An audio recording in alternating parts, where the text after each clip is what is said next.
Bismillahirrahmanirrahim. Alhamdulillahilladzi khalaqal mauta wal hayata liyabluwakum ayyukum ahsanu amala wa huwal azizul ghafur.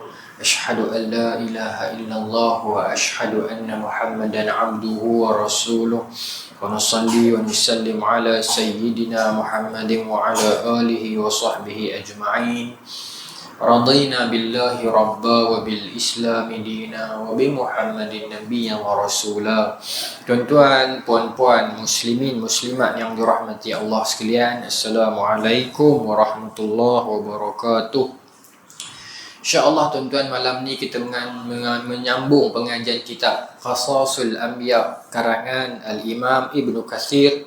Malam ni alhamdulillah kita masuk kepada perbahasan Nabi yang seterusnya, iaitulah Nabi yang namanya paling banyak disebutkan dalam Al-Quran by name, dengan nama, iaitulah Nabi Allah Musa alaihissalam. Nabi Allah Musa. Ini malam ni merupakan episod yang awal tentang Nabi Allah Musa. Tentunya insya-Allah kita tak boleh habiskan dalam satu malam kerana kisah Nabi Allah Musa sangat panjang. Dalam ni dia bermula, Ibnu Katsir bermula dengan waktu kecil lagi lah. Tak apalah, saya start terus. Kebetulan lah bila datang musim serangan Israel terhadap Gaza ni, cerita tentang Nabi Musa mungkin ada banyak kaitan yang boleh kita relatekan lah. Tapi saya ingat tuan-tuan mungkin lebih arif lah, sebab seminggu dua ni ramai dah orang cerita pasal itu. Kita mungkin boleh relate ikut sirah lah. Baik. Firman Allah Subhanahu Wa Taala tentang Nabi Musa AS, Allah sebut dalam surah Al-Qasas ayat 1 hingga 6. Kata Ibnu Katsir yang sangat panjang lah, saya ambil sikit ya. Terjemahan dia Tasin Mim. Ini adalah ayat-ayat Al-Quran yang nyata daripada Allah. Kami bacakan kepada kamu sebahagian daripada kisah Musa dan Fir'aun dengan benar untuk orang-orang yang beriman. Baik. Kata Allah, A'udzubillahi minasyaitonirrajim, yudhabbihu abna'ahum wa yastahyi nisa'ahum innahu kana minal mufsidin. Allah menceritakan yang bermaksud sesungguhnya Fir'aun telah berbuat sewenang-wenang dari muka bumi ini dan menjadikan penduduknya berpecah belah. Baik. Ini my kamera. Ini my surau. Baik. Tuan-tuan, Ibnu Katsir memulakan kisah Nabi Musa, dia start dengan pergi kepada zaman Fir'aun lah. Dan memang itu pun, kalau kita masuk dalam Quran pun begitulah, Allah memulakan kisah Nabi Musa dengan pengkisahan Fir'aun. Baik, jadi kita ikut format itu. Okey. Baik. Tindakan Fir'aun yang sewenang-wenangnya serta zalim terhadap penduduk di sebuah negeri, iaitulah kepada Bani Israel. Hal ini kerana mereka itu adalah kaum Bani Israel dari garis keturunan Nabi Yaqub bin Ishaq bin Ibrahim Khalilullah. Mereka pada masa itu merupakan komuniti warga bangsa yang terbaik. Namun kemudian mereka dipimpin oleh seorang raja yang zalim, derhaka, sewenang-wenangnya dan kafir. Dia perintahkanlah rakyatnya untuk patuh dan menyembah padanya. Suatu sikap dan pilihan hidup seorang raja yang terburuk. Bahkan lebih dari itu, dia perintahkan membunuh setiap anak-anak lelaki Bani Israel yang dilahirkan. Baik. Tindakan keji yang diambil itu termotivasi oleh kerana mereka itu telah mempelajari kitab warisan Ibrahim, di mana di sana dinyatakan bahawa akan lahir seorang anak dari keturunan Ibrahim yang bakal menghancurkan kekuasaan Raja Mesir yang kafir yang ada di tangannya. Baik. Saya pergi lagi. Asy'ari menceritakan bahawa dari Abu Saleh, dari Abu Malik, dari Ibnu Abbas, Murrah dan Ibnu Mas'ud dan beberapa orang sahabat yang lain bahawasanya satu ketika Fir'aun bermimpi seakan-akan dia melihat api bergelonjak datang mendekat ke Mesir. Yang mana api itu datang daripada Baitul Maqdis. Lalu api itu membakar istana dan lambang-lambang kerajaan Mesir dan semua komuniti Al-Qibti. Namun tidak pun membahayakan Bani Israel. Itu permulaan kepada bagaimana Fir'aun dia ambil satu keputusan untuk membunuh anak-anak lelaki Bani Israel. Di mana ni? Di Mesir. Baik. Kita patah balik cerita Bani Israel. Peringkat awal sememangnya lah Bani Israel itu bukanlah Bani Israel as 12 orang Bani itu. Israel ialah Nabi Yaqub. Tapi bila kita kata sekarang negara Israel, bermaksud negara Israel itulah. Okey, bila kita kata negara Israel bodoh, tidaklah bermaksud kita mengatakan Nabi Yaqub demikian. Dia sekadar sama nama. Depa ambil nama negara Israel sempena nama itu, tapi Israel yang kita sayang ialah Nabi Yaqub. Tapi negara Israel itu nama yang kita meluat, orang yang kita meluat lah, negara yang kita meluat. Contoh macam saya nama Nazri, ada Nazri yang baik, ada Nazri yang jahat. Macam itulah kan. Jadi nama saja sama. Jadi ada orang kata jangan kutuk Israel sebab Israel ni kan nama tak. Perkataan Israel as name Nabi Yaqub kita sayang lah. Tapi perkataan Israel atas negara Israel memang kita benci lah. Tak ada masalah yang tu. Ya. Sebab al-umuru bimaqasidaha. Dia diukur berdasarkan niat kita. Ya, maqasidul lafzi ala niyatil lafzi, kaedah fiqh. Yang dinilai oleh Allah itu maksud ucapan itu, bukan ucapan itu. Ya, bila kita kata Israel bodoh, lepas tu orang kata, tak baik kata gitu, berdosa orang tahu. Israel tu nama Nabi Yaqub. Dah, aku bukan bermaksud Nabi Yaqub, aku maksud negara Israel. Kadang-kadang Allah ni pun orang kan macam-macam. Zaman terpaling Palestin ni, kan? Macam-macam teori keluar. Saya guna perkataan tu salah. Minta maaf tu terlepas cakap. Tapi betul juga. Keluar macam-macam teori Hamas, Syiah lah, apalah, nulah. Jenuh kita nak jawab. Tuan-tuan mungkin tak rasa sangat kot. Kami anak muda ni, perasaan muda. Muda ya, 33. Dekat media sosial ni terapa soalan macam-macam. Akhirnya kami baru tahu, Ustaz, rupanya Hamas tu Syiah. La ilaha illallah. Siapa yang lebih sebab benda-benda ni? Rupanya Hamas ni depa lah punca rakyat Palestin jadi macam tu. La ilaha illallah. Hamas berjuang punya lama. Kenapa lah penduduk Gaza tak keluar? Israel suruh keluar. Patutnya kesialan anak-anak kecil. Tuan-tuan, Yahudi, Zionis pernah duduk Gaza, tuan-tuan tahu. Tahun 67 dia start masuk Gaza dah. Selepas pada perang tu perang 67. Daripada 4 tahun habis masuk Gaza. Tak tahan dia. 2005 dia keluar. Pasal kuat, kuat Hamas ni kuat. Rakyat Gaza boleh macam. Bahkan orang Palestin tu sendiri kuat dah. Orang Palestin itu Quran sebut qaumun jabbarin, kaum yang jabbar, yang kahak, yang cengih, yang bengih, yang bahasa kita kata dahagi. Memang hati keringnya. Tak mudah nak goyang lah. Cuma sekarang ni Israel tengah golak, dia punya kabinet dia tengah goyang. Netanyahu perlukan sokongan. Dia perlu buat sesuatu untuk rakyat dia kembali menyokong dia. Jadi sebab tu saya ingat Netanyahu ni depa takkan, saya ingat macam nilah, Israel ni susah dia nak keluar, dia nak buang habis orang Palestin keluar daripada tanah Palestin. Sebab kalau dia buang habis, dia tak boleh tunggang lepas ni. Dia nak guna point apa? Tuan-tuan tengok sejarah kerajaan, bukan sejarah lah, geopolitik kerajaan Israel sekarang moden. Selalu jadi macam tu sejak tahun 2005 lagi.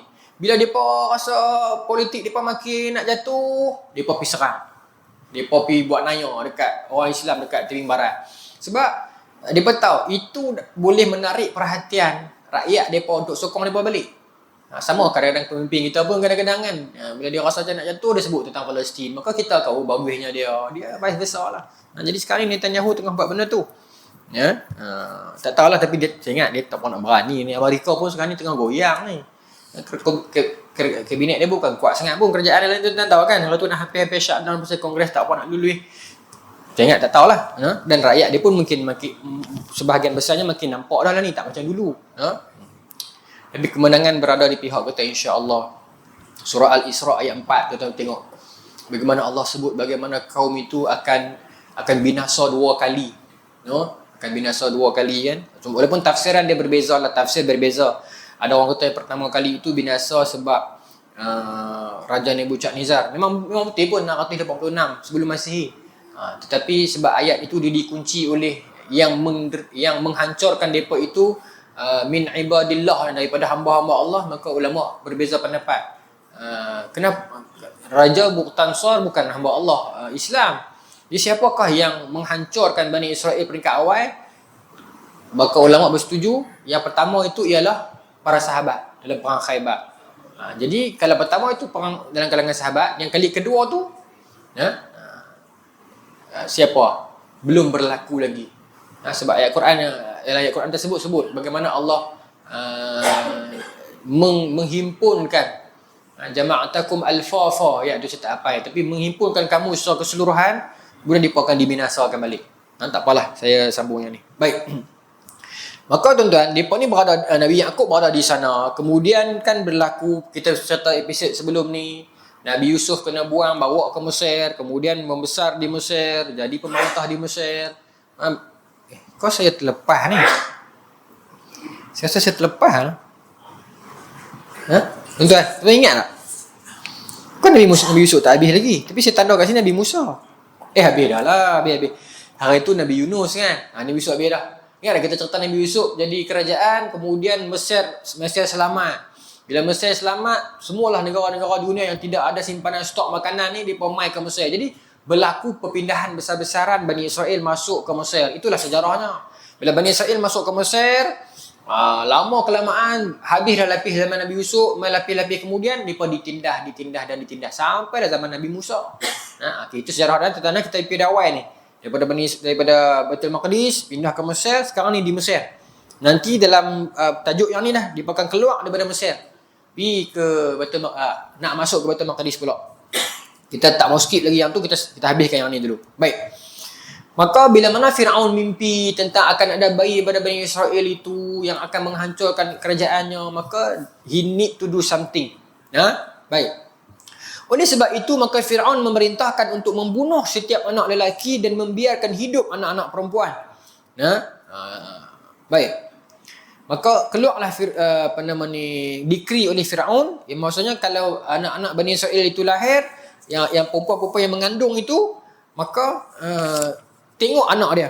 Menurut ahli kitab bahawasanya Firaun memerintahkan membunuh setiap anak lelaki. Itu macam mana kaedah Firaun buat? Kat sini dia kata apa?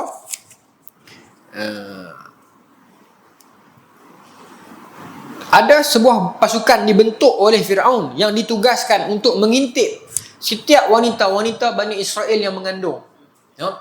Bila ada anak-anak Bani Israel, perempuan-perempuan Bani Israel yang mengandung ni, Firaun hantar dia punya spy dia itu ikut perempuan ni sampailah hari beranak. Ikut dan menunggu sehingga kelahirannya. Jikalah wanita hamil itu melahirkan anak lelaki, maka terus dibunuhnya saat itu juga. Serta macam tu. Baik. Menurut ahli kitab bahawa Firaun memerintahkan membunuh setiap anak lelaki adalah untuk melemahkan kaum Bani Israel sehingga mereka menyerang dan hendak merebut kekuasaannya dengan mudah dan menumpasnya. Baik. Okey. Kemudian orang akan tanya, kalau zaman Nabi Musa, semua anak lelaki Bani Israel itu dibunuh, how come masa Nabi Musa pimpin Bani Israel keluar daripada Baitul Maqdis itu, ramai saja orang lelaki muda kan? Macam mana? Okey, baik. Kasih dia penjelasan dia. Batch Nabi Musa dan 1 tahun ke atas ke bawah tu plus minus, itu dibunuh semuanya. Lepas beberapa tahun itu, rakyat Qibti sendiri bangkit lawan Firaun, tuntut kepada Firaun agar jangan bunuh dah Bani Israel. Bukan sebab sayang Bani Israel, sebab dia berkata tak ada orang nak buat kerja. Sebab Yahudi ni, dia kan jadi hamba dekat Mesir. So, mereka lah yang nak buat kerja-kerja keras, jadi kudi, jadi hamba ni. Jadi kalau bekat mati habis, gimana? Jadi ahli tafsir menyebutkan bahawa para penduduk Qibti pernah mengadukan kepada Firaun tentang minimalnya jumlah Bani Israel akibat penindasan dan pembunuhan anak-anak lelaki mereka. Maka mereka khawatir akan punahnya Bani Israel ini ketika yang tua-tua semua dah mati. Itu jawapan dia. Lepas pada beberapa tahun itu, maka Firaun dah tak bunuh dah. Sebab tu yang Nabi Harun punya batch ada. Batch Nabi Harun ada. So itu jawapan dia. Baik. Para ahli tafsir juga mengatakan bahawa Harun lahir semasa dah habis dah proses itu. Sedangkan Nabi Musa dilahirkan suatu era itu. Era yang nak kena bunuh tu. Okey. Sebab tu Nabi Musa tak ada yang satu bayar dengan dia. Cuma adalah orang tafsir menyebutkan Musa bin Zafar, Samiri itu sebaya dia. Cuma Samiri itu dibuang ke hutan. Itu tafsiran yang panjang lah. Tapi Samiri itu sendiri dia wujud lah. Cuma tentang tafsiran dia dibuang ke hutan, dipelihara oleh malaikat, semua tu itu satu tafsir yang pelbagai, yang kita kena duduk betul-betul, kena saring satu. Tapi dia as individu tu dia memang wujud lah, Musa bin Zafar itu. Sampai tahap dia yang buat lembu, patung lembu tu kan, yang boleh bunyi suara tu. Akhirnya Nabi Musa marah dia, halau dia keluar. Kan kata kepada dia, hang keluarlah hang daripada sini. Hang tak boleh cakap apa melainkan la misas, melainkan don't touch me. Tu saja dia boleh cakap kan. Nanti kita akan sampai ke bab tu. Okey, baik. Maka setelah melahirkan anaknya ni mak Nabi Musa, dia masih sempat menyusukan Nabi Musa. Setelah keadaannya benar-benar sangat mengkhawatirkan, maka dia meletakkan anaknya itu ke dalam peti yang sudah disediakan.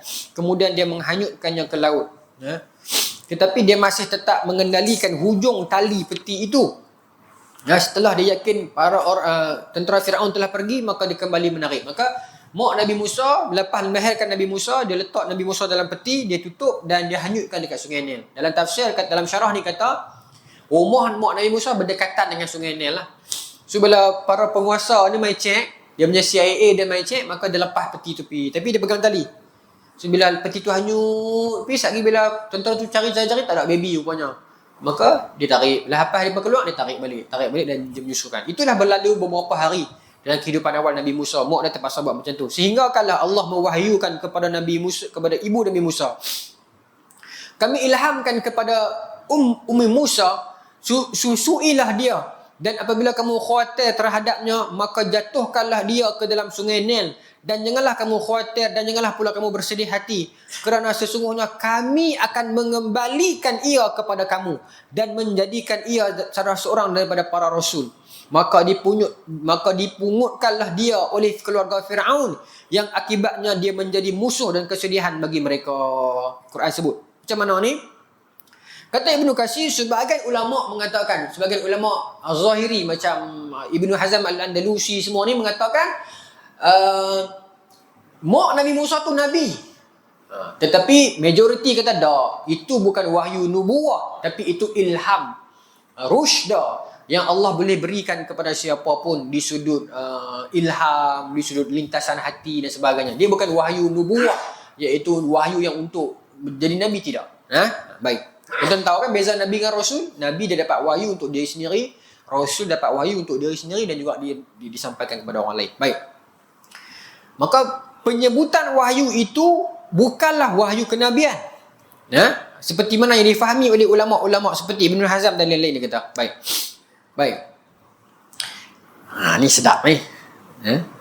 Tuan dengar ayat ni. Ayat ni boleh cetus pergaduhan. Dah. Ibnu Katsir dia kata, sebahagian ahlul kalam mengatakan wahyu itu ialah wahyu kenabian. Okey. Ibnu Hazm Al-Andalusi ni Zahiri, dan sebahagian ahlul kalam mengatakan wahyu yang mak Nabi Musa dapat tu wahyu nubuah. Tetapi Ibnu Katsir counter kat sini, yang lebih benar ialah pendapat seperti mana ulama ahli sunnah wal jamaah, seperti mana yang diceritakan oleh Imam Abu Hasan Asy'ari. Nampak?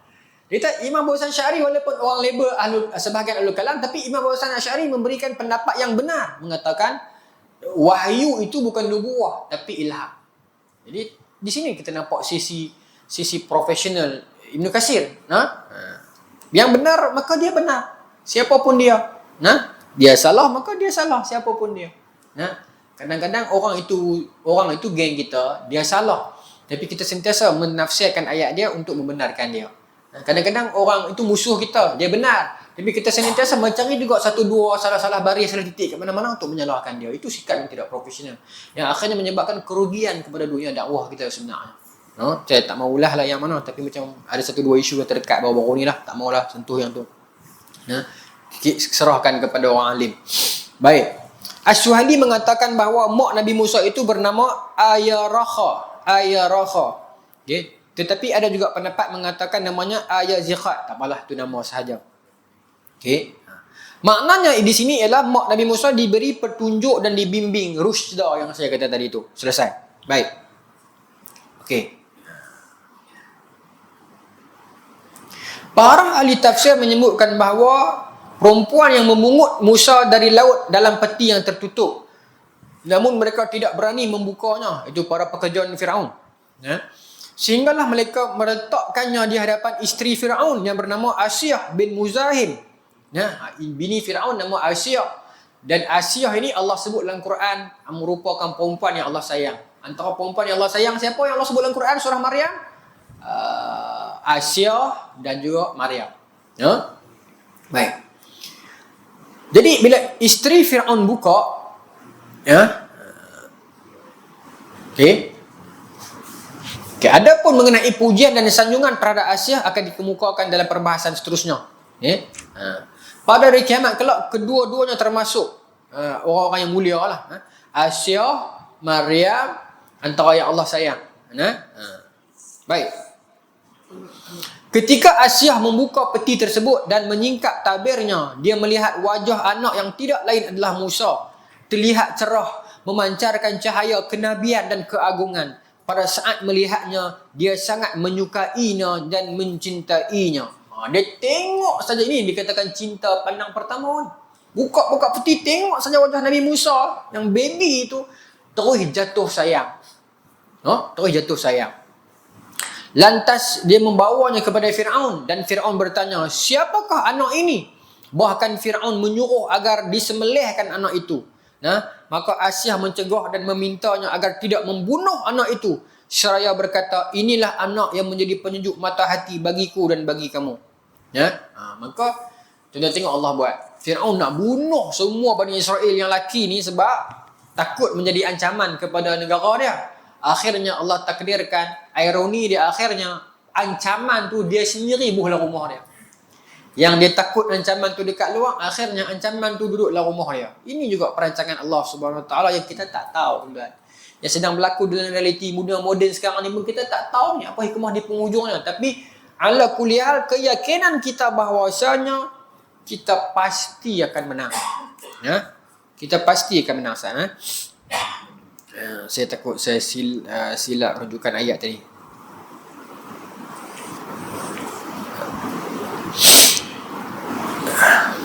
Saya nak sebut ayat tu yang kita akan menang.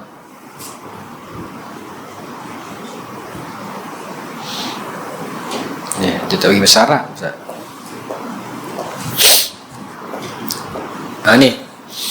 Wa qadayna ila bani Israil fil kitab la tafsidunna fil ardi marratain wa la ta'lunna 'uluwan kabira. Itu. Kemudian dalam ayat ni kata Allah, mereka akan buat kebinasaan 2 kali dan Allah akan hantar balasan kepada mereka. Fa iza jaa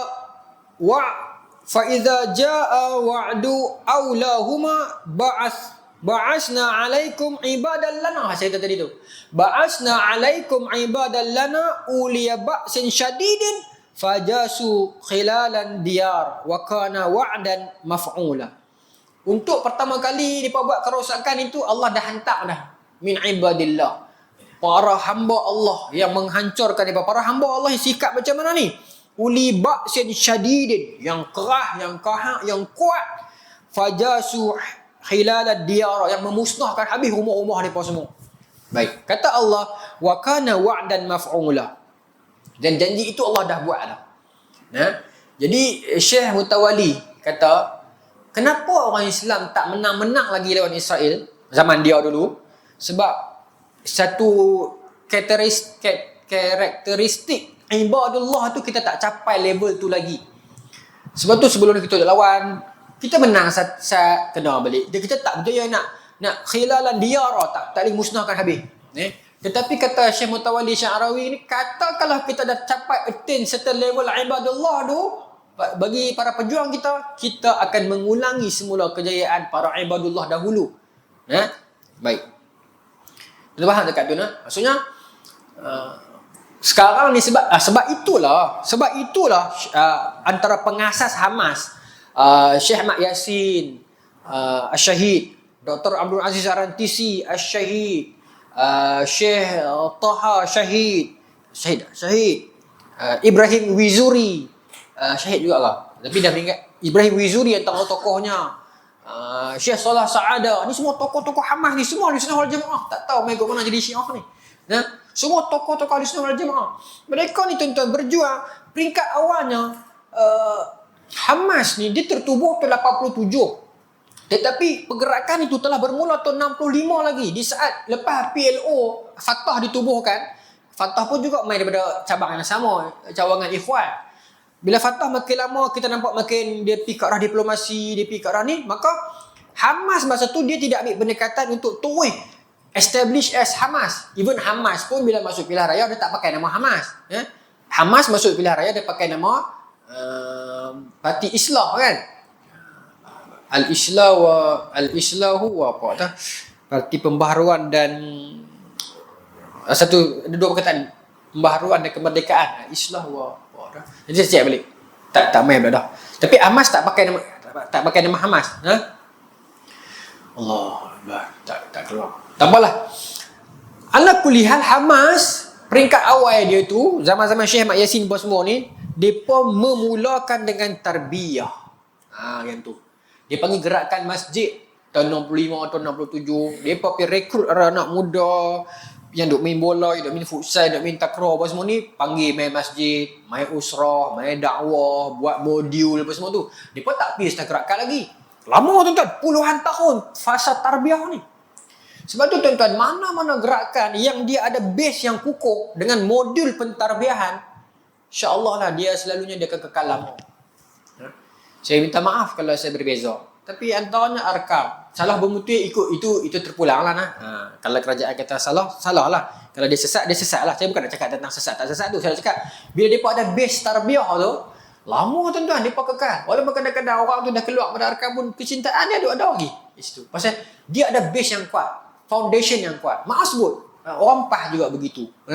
Depa ada tarbiyah yang kuat dulu. Sekarang ada tak tarbiyah PAH macam dulu, tamrin apa semua tu? Mungkin ada juga lah kot. Cuma sekarang ni ahli PAH ramai. So dia tak adalah sampai setahap dulu. Dulu ni dia lagi kemah. Ada naqib dia, ada kemah lagi lah dulu kan. Ada modul dia. Sekarang pun sepatutnya ada. Cuma sekarang ni ramai ahli-ahli baru yang masuk tak melalui jalan itu. So menelbitkan watak yang pelbagai dalam PAS. Tapi ala kulihal PAS ada modul itu. Modul yang dikatakan modul pengkaderan itu. Ada usrah dia, ada sebagainya. Kitab-kitab fatiyakan semua dibacakan, kan? Maka menyebabkan mereka ini setia kepada perjuangan dan mereka ini kukuh, terpasok kukuh. Dia tak mudah nak keluar, tak mudah goyah, ya. Itu yang diperkasakan oleh Hamas ketika itu. Kuatkan pentarbiahan dulu. Dan itu juga yang diperjuangkan oleh tuan-tuan guru pondok dulu. Bagi kuat pentarbiahan dulu. Ya, baik. Hamas buat. Pasal tu kesetiaan kepada Hamas sekarang ni tak diragui. Pening kepala Israel macam mana nak cari orang yang boleh keluar daripada Hamas berpaling tak ada. Tak ada. Sampai saya ingat dulu saya baca dalam buku Dr. Mazli Malik tentang krisis Hamas tu kan. Buku lama terbitan DBP. Dia pun interview Menteri Pertahanan Israel. Menteri Pertahanan Israel pada tahun 2006 mengatakan, kami pun tak faham dengan Hamas ni. Seolah-olah Hamas melahirkan bangsa Palestin yang baru. Seolah-olah Hamas melahirkan spesies Palestin yang baru, dia kata. Pelik. Kesetiaan dia dan sebagainya ni. Dia pada satu modul pentarbiahan. Sebab tu apa pun bagi saya adalah perjuangan kita kok mana pun, kita kena ada foundation yang kuat, iaitu Tarbiyah dulu. Kita tak boleh main toy-toy, kita nak boleh lah enforcement of law macam tu boleh. Tapi dia akan goyah cepat. Kita maaf sebut macam pelaksanaan hukum-hukum hudud dan sebagainya. Bila ada sebuah negara dia nak pergi benda tu secara populis. Tuan-tuan dengan muka saya kita kritikal sikit Bila dia pergi benda tu secara populis, dia tak boleh tahan lama. Seperti yang berlaku di Nigeria dan sebagainya negara Islam yang akhirnya orang akan persoalkan, dia jadi backfire kepada Islam balik, akhirnya dia runtuh, dia collapse. Dan benda tu akan jadi fitnah kepada Islam balik. Sedangkan pelaksanaan hudud itu indah sepatutnya. Tapi bila mana kita nak pergi ke situ, kita pergi dengan cara emosi, dengan cara siapa tolak kafir, aku tak peduli, aku nak. Maka akhirnya bila dia berjaya buat pun, dia akan fragile. Sebab itulah peringkat awal ialah pentarbiahan. Di kita di Malaysia pun, tarbiyah dulu, bagi anak-anak kita faham apa tarbiyah tu kuat. Itu insya-Allah dia gila-gila kita pergi ke next step, kita tak boleh, kita tak goyah. Itu yang Hamas buat.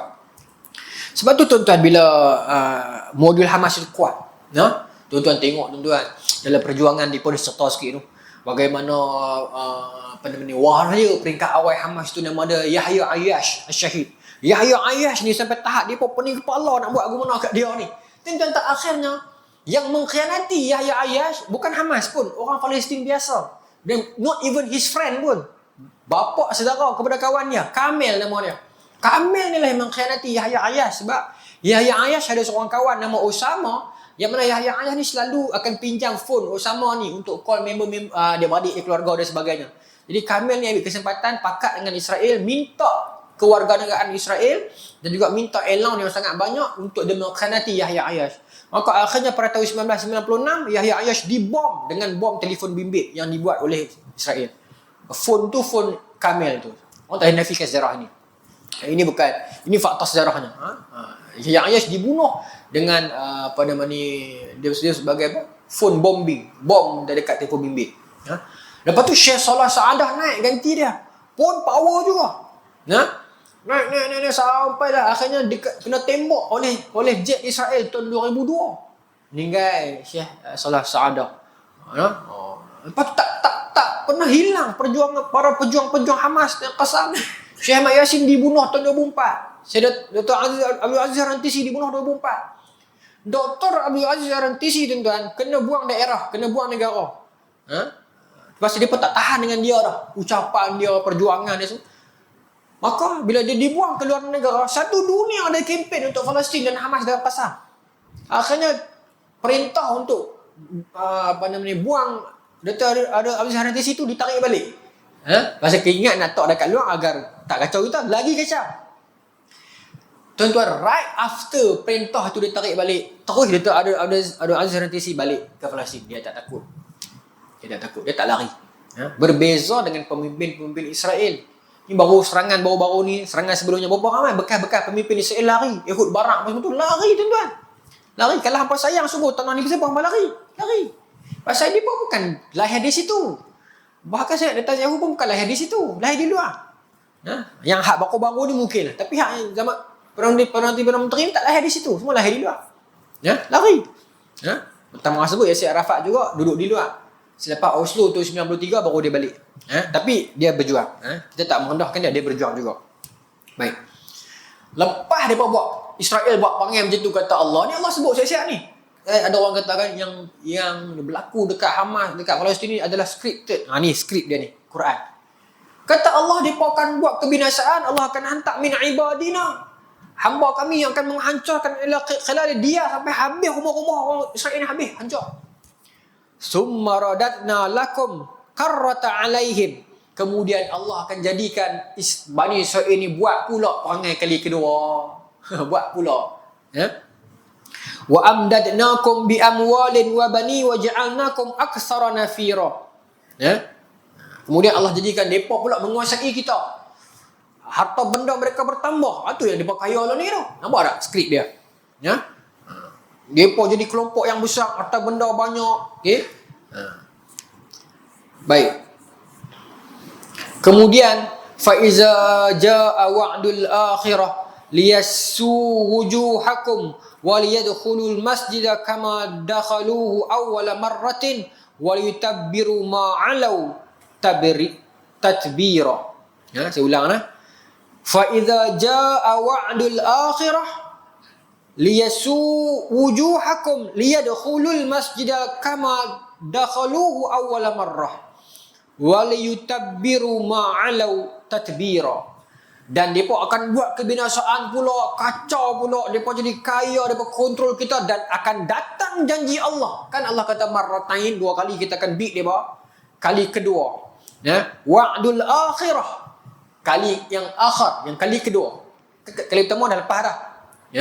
Tadi Allah sebut dalam Quran surah ayat 4 tadi tu dah berlaku dah.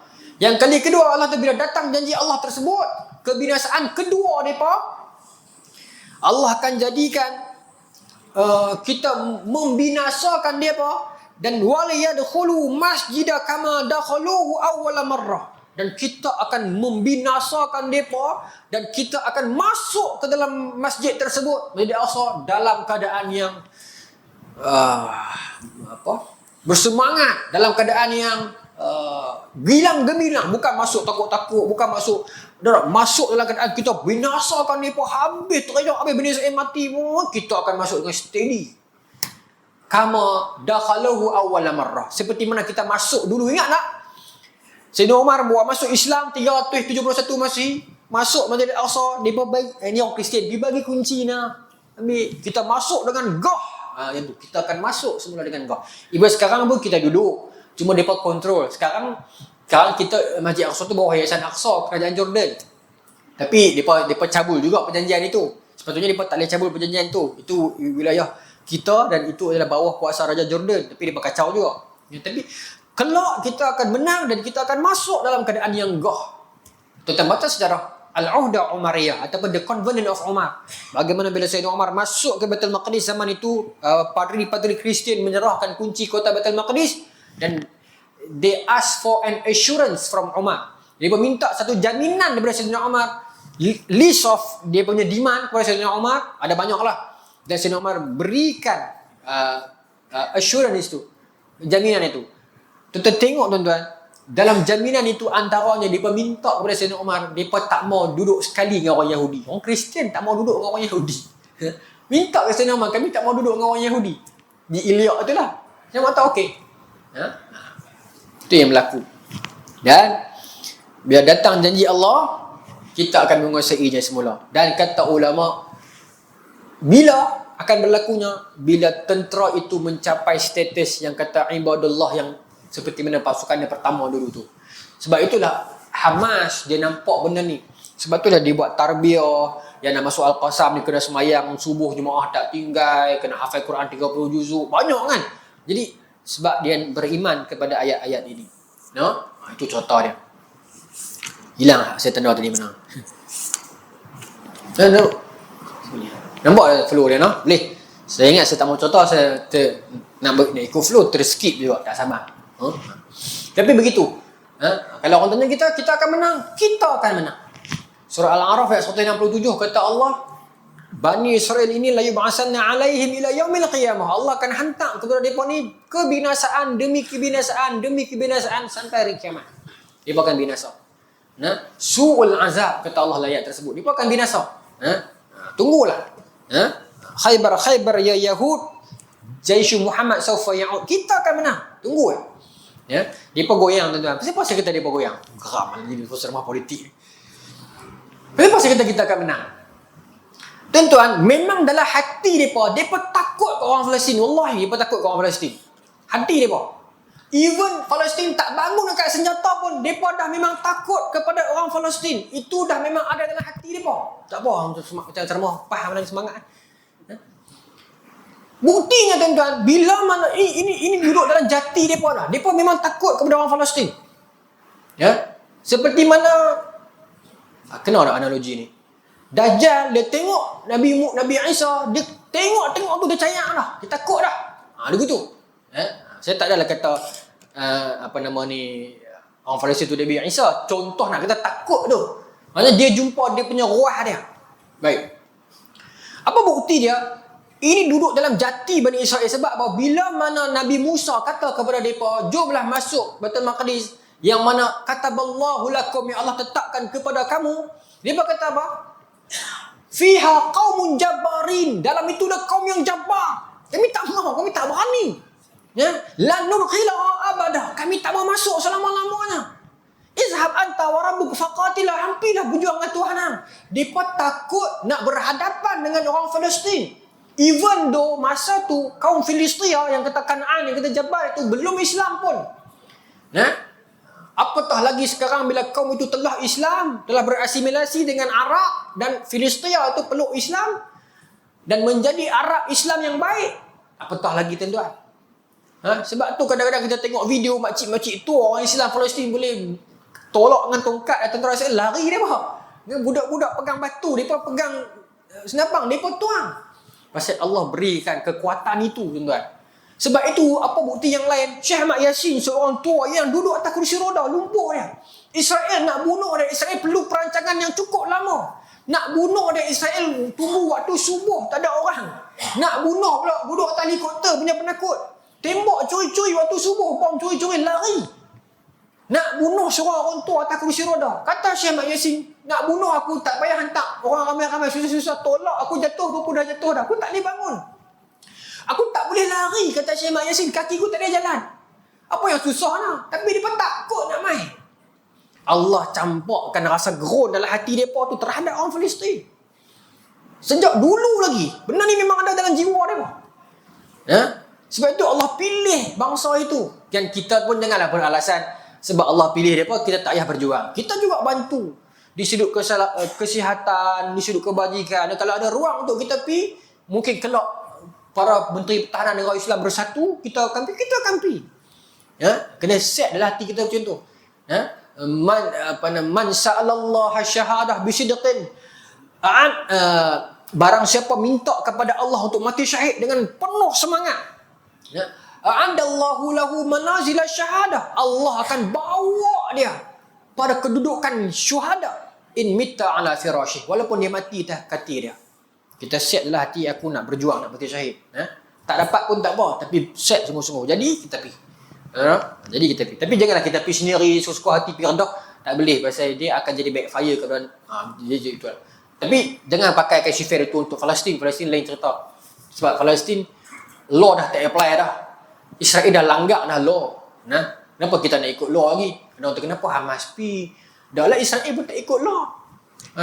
Untuk kita ni lain sikit lah. Bukan saya nak kata law kita jangan pi, tapi dia satu benda yang panjang lah. Cerita lagu tu kalau anak muda dia marah kita kan. Takut apa? Kedah pi. Bukan lagu tu. Tapi di Israel, di Palestin dia bukan begitu. Pasal Israel tak ikut law pun. Sebab nak cerita tau. Masa Nabi Musa cerita tuan-tuan, masa pengumuman British keluar daripada tanah Palestin tahun 47. Ingat saya Mei 47 ke November 47, tapi tahun 47. Sebaik saja resolusi 181 tu kan umum kan. Sebab British masuk Palestin sebagai pemegang kuasa, pemegang amanah adalah bermula tahun 17 selepas Balfour Deklarasi. Tahun 47 selepas pengisytiharan itu, resolusi itu depa keluar. Israel nak mai pula secara rasmi, sebelum tu dah main berlambak dah. Tapi yang main secara nakbah ni tahun 48 kan, 15 Mei. Jadi tempoh antara British keluar dengan Israel nak tertubuh ni, tempoh itu tempoh yang kita cukup kuat sebenarnya. Israel dah sakit kepala masa tu. Israel masa tu nak berpecah. Depa ada something depa yang berpecah, tidak ada satu koordinasi. Depa ada Irgun, ada Hagana, ada Lehi, ada Palmash. Ini antara something militan Yahudi. IDF belum ada. Islam pun masa tu kita tak ada juga, tapi kita main mujahidin yang merata dunia main. Masa tu General Qadir Husaini, adik kepada Imam Masjid Al-Aqsa Amir Husaini, pimpin kita. General Fauzi Qauji, pemimpin ALA Arabic Legion Army, pimpin kita. Kita disokong oleh 2 orang pegawai British yang pakar bom, medicine dengan saya tulis baru ni, Eric Brown, Paul Brown. 2 orang ni buat bom, sakit kepala orang Israel tu kan. Tapi akhirnya British buat keputusan agar panggil negara-negara Arab dengan tentera rasmi masuk, berlaku gencatan senjata. Sempat untuk David Ben Gurion masa tu dia satukan semua militan Yahudi ni buat IDF. Pada asalnya Yahudi berpecah sebab masing-masing on their own. Masing-masing militan Yahudi ni depa nak fight bagi siapa yang nak jadi Perdana Menteri pertama Israel. Depa berpecah. Sampai berlaku fight teruk lah sama-sama mereka. Akhirnya mereka bersatu membentuk IDF. Dan 48 berlaku gencatan senjata pertama dengan Mesir, kemudian dengan Syria, maka akhirnya ditinggalkan. Itu yang berlaku. 822 lah. Balik yang ni balik. Baik. Cuba kita akan sampai juga yang tu nanti. Kelak saya akan sampai juga kot. Saya minta maaf tuan-tuan, saya emosi sikit. Seminggu 2 ni cerita pasal tu. Cerita bila kan. Baik. Maka tuan-tuan, bila mana mak Nabi Musa, jom patah balik mak Nabi Musa. Jadi Allah ilhamkan kepada mak Nabi Musa agar menghanyutkan Nabi Musa. Kemudian bila Nabi Musa pun dihanyutkan, jumpa dekat Asyah. Asyah ni sedap nama tuan-tuan. Wanita yang disayangi Allah. Tuan-tuan dapat anak esok bernama Asyah. Bernama Asyah. Baik. Maka bila jadi macam tu, Firaun pun terpaksa setujulah bila Asyah minta anak belah. Tetapi Allah takdirkan agar, tuan tengok cantik. Saya nak tutup dengan ni, saya nak landing dengan yang ni. Cantik lah tuan-tuan, cantik. Bagaimana Allah buat? Nabi Musa sedih. Kenapa lah aku terpaksa berpisah dengan anak aku, kena hanyutkan dia. Mak orang lain pun tengok Nabi Musa sayang, apatah lagi mak sendiri, kan? Tapi Allah takdirkan, relakan dia pergi sebentar. Kerana ada kisah yang lebih menarik akan aku takdirkan kepada kamu selepas ni. Tuan-tuan pun begitulah tuan-tuan dalam hidup ni. Ada benda yang kita kena relakan dia pergi sebentar. Kerana ada sesuatu perancangan yang terbaik yang Allah akan takdirkan kepada tuan-tuan lepas ni. Relakan kepergian itu. Jangan ditangisi. Ada sebab dia pi. Pi. Mula-mula kita duk tarik tali macam mak Nabi Musa buat kan. Kata Allah, biarkan dia pi. Aku akan aturkan kesudahan yang lebih indah dengan kepergian dia itu. Apa kesudahan dia? Bila mak Nabi Musa relakan dia pergi dengan tawakkaltu ala Allah, Allah akan menguruskannya.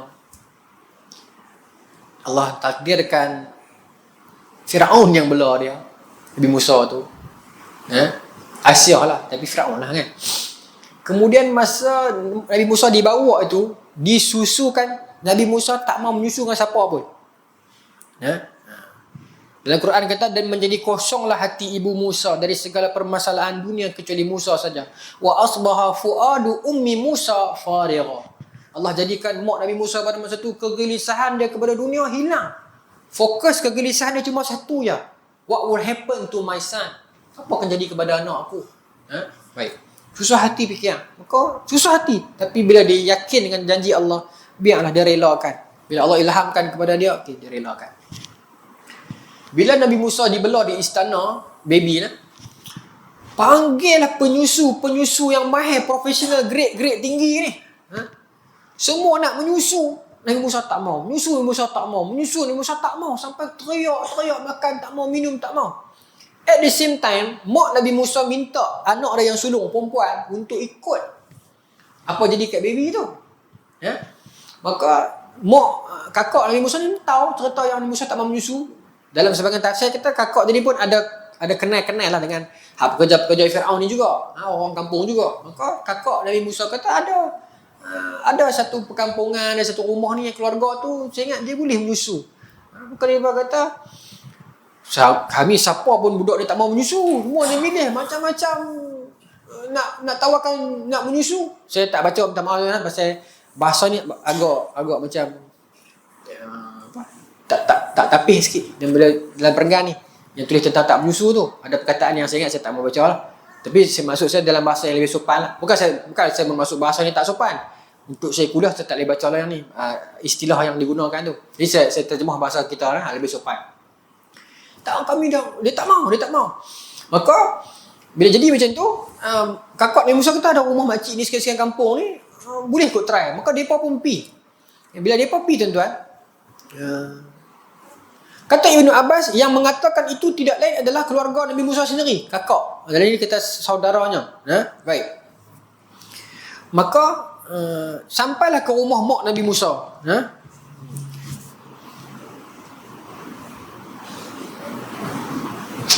Ketika mereka sedang berdiri di satu tempat dan menggendong Musa sementara orang-orang mengelilinginya, tiba-tiba saudara Musa yang ditugaskan oleh ibunya untuk mengawasi adiknya itu melihatnya, tetapi dia tidak memperlihatkan kalau sebenarnya dia mengenali anak itu. Dia buat tak kenal lah. Dia buat tak kenal itu. Oh, baby tak mau menyusu ke? Apa ni? Ada satu rumah ni, dia memang menyusu ni, baby mau lah. Macam tu lah. Lalu dia bawanya pergi. Ni saya tak baca yang ni lah. Dibawa dia pergi rumah mak Nabi Musa. Lalu ibu Musa pun terus mengambilnya. Dan, saya tak baca itu. Ambil dan menyusukannya. Terus Nabi Musa mau menyusu. Dah lah mau menyusu, tak teriak dah. Tak ada lah mak Nabi Musa ambil ni pintu macam Al-Baq kan, dah lah. Dia ambil menyusu. Menyusu, kemudian makan dan gelak. Terus Asyah meminta wanita itu mak Nabi Musa, agar kiranya datanglah tinggal bersama dengannya. Kalau macam ni, jomlah kau duduk dengan saya, kau menyusu dia. Tapi mak Nabi Musa menolaknya. Dan dengan alasan dia masih lagi mempunyai suami dan anak-anak yang lain yang dia tak boleh tinggalkan. Maka apa yang berlaku? Asyah pun buat satu keputusan agar tak apalah lah ni macam ni lah. Anak saya ni, Musa, baby ni duduk dengan kau saat, hujung minggu balik main rumah saya. Macam gambar usang menyanggut kan. Undang-undang dalam negeri ni kanda yang bikin, kanda boleh ubah mak tu kan. Jadi Asyah kata, Tak apalah kak, balik rumah kak, ujung minggu balik istana. Jadi Allah mengembalikan Musa kepada ibunya semula. Apa yang saya kata menarik tadi tu? Tuan-tuan, benda yang sama. Apa yang mak Nabi Musa mahu? Dia nak anak dia. Dia dapat tak at the end? Dia dapat. Dia nak menyusukan anak dia. Dia dapat tak? Dia dapat. Tapi apa beza dia dengan perancangan Allah ni? Dahulunya dia menyusukan anak dia kosong. Kali ini dia menyusukan anak dia, dia dapat duit. Asia bagi segala kelebihan pangkat-pangkat Mesir, duit elon, bonus 2,000 bulan 2 tuan-tuan. Dapat duit kepada mak Nabi Musa hanya dengan dia menyusukan anak dia sendiri. Itu takdir Allah yang indah. Kita kadang-kadang kita tak nampak. Kita merasakan kita boleh control our future, sedangkan itu milik Allah. Kita tak tahu. Kadang-kadang kita rasa kita boleh control masa depan kita. Kita susah hati fikir. Serah pada Allah. Duduk. Tengok bagaimana Allah aturkan kehidupan kita. Di samping kita berdoa dan berusaha lah. Keajaiban akan berlaku dalam hidup kita, tuan-tuan. Bila kita sedar diri kita bahawasanya kita bukan memiliki tubuh badan ini, kita bukan memiliki kehidupan kita ini, kita serahkan kembali kepada Tuannya semula dan lihatlah bagaimana Tuannya mengaturkan hidup kita dengan baik, tuan-tuan. Kita sekadar pemegang amanah saja. Tuan-tuan, bila mak Nabi Musa faham hakikat itu, dia menyerahkan urusan itu kepada Allah. Lihat bagaimana Allah kembalikan anak dia ke pangkuan dia semula. Dia masih lagi boleh bermain dengan anak dia. Dia masih lagi boleh menyusui anaknya. Tapi kali ini dua kejayaan Allah beri. Yang pertama, dia boleh duduk di rumah menyusu anak, dapat duit. Boleh sara keluarga dia. Yang kedua, anaknya itu berjaya dihantar masuk ke penempatan musuh. Ke istana-istana musuh. Dan kata Asyah, saya terlepas tadi, bila mana Asyah minta kepada Firaun nak bawa juga baby ni masuk istana, Firaun tak bagi. Kata Asyah apa? Mudah-mudahan bayi ini dapat jadi manfaat kepada aku. Kata ulama, apa manfaat kepada Asyah? Dia selamat di dunia dan di akhirat. Dan dia beriman kepada Nabi Musa sebagai Nabi, maka dia mengikut Nabi Musa, percaya kepada Nabi Musa dan beriman kepada Allah, maka dia selamat di dunia dan selamat di akhirat. Itulah harapan Asyah. Mudah-mudahan budak ni jadi manfaat kepada aku dan jadi manfaat sungguh kepada dia. Bukan setakat dunia, sampai ke hari akhirat kelak. Tuan.